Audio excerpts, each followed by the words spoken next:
All right, let's get right into it. We talk a lot about making money, right? But what about keeping it? I don't mean for a year or even a decade. I mean for generations. How do families like the Rockefellers manage to hold on to their wealth for over a century? Today, we're going to peel back the curtain and look at the real strategies for building wealth that lasts. And we'll use one very famous asset to uncover a much, much bigger truth. And this quote right here, it just nails it. This isn't about having a massive number in your bank account. It's about a total shift in mindset, a completely different strategy. It's about moving from having temporary cash to building what you could call permanent capital. So, what's the real difference? Well, think of money like a paper boat. It's fragile, right?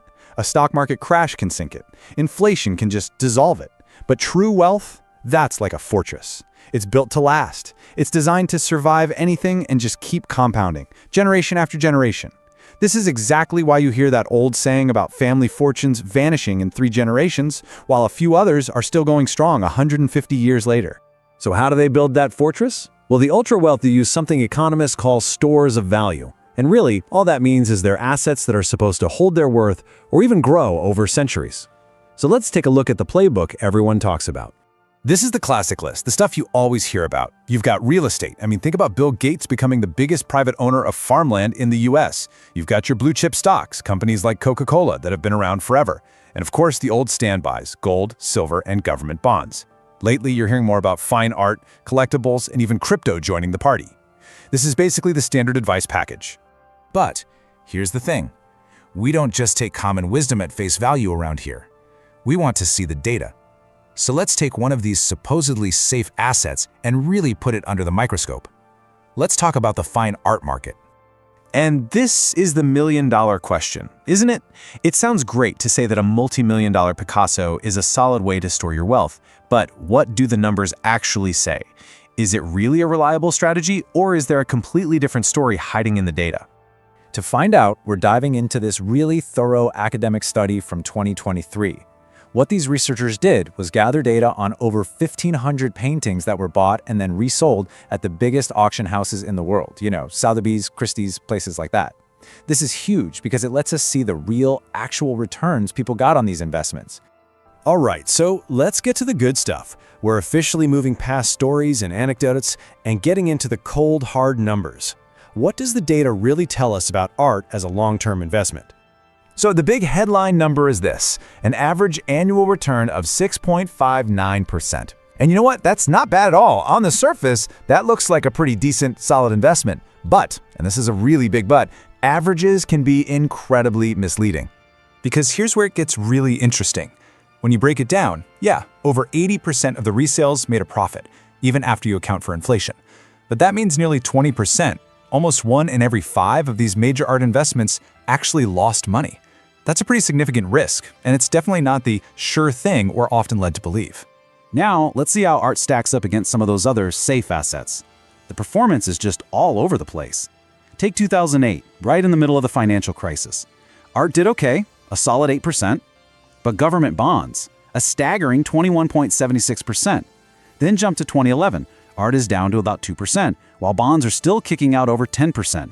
It just shows that these assets behave in wildly different ways depending on what's happening in the world. And just to really hammer this point home, let's just visualize that crazy data from 2008. When the entire market was in total chaos, government bonds were the undeniable winner. I mean, they more than doubled the returns you got from art and gold. This really challenges that whole idea of art being the top-tier place to hide your money in a storm. So now that we have all this data in hand, we can finally start to tackle 2 of the biggest myths you'll hear in the world of art investing. First up, we've got the masterpiece effect.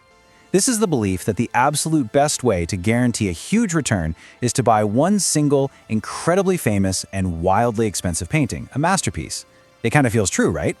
But the analysis says something else entirely. This is a direct quote from the study. The researchers found 0 statistical proof that masterpieces do any better than just buying a collection of less famous paintings for the same total price. So the bottom line is, dropping millions on a single famous work is not, statistically, a better strategy. Okay, on to myth number 2. And this is one you hear for all kinds of investments. The old buy and hold forever strategy. You know the drill. Just buy it, lock it away for decades, and you'll make a ton of money. This is pretty much the #1 piece of advice for art collectors. And again, the numbers tell a completely different story. The study found that for works by famous artists, there was no connection at all between how long you held a painting and how much profit you made. And get this, the average holding period before a painting was resold was just 6 years. 6! That totally contradicts the idea that you have to lock a painting away for 20 or 30 years to get the best returns. So after all of that, what's the real lesson here? What should we actually take away from this deep dive into the art market? Well, the biggest takeaway isn't just about art. First, it's that popular wisdom, it's not always proven by the data. You have to check. Second, these so-called safe assets are way more complex than they seem, each with its own unique risks. And that all leads to the real point. Maybe the ultimate store of value isn't gold or a painting. Maybe it's critical thinking. It's the skill of being able to step back and ask, okay, but where's the data? You have to always look for the underlying data. So we've just seen how a little bit of data can totally flip the script on how we think about fine art as an investment. It's not the simple, passive strategy we might have thought. And that just makes you wonder, doesn't it? What about those other 6 safe assets? Real estate, blue chip stocks, gold. Each one has its own myths and its own hidden truths. So the real question is, which one of them should we put under the microscope next?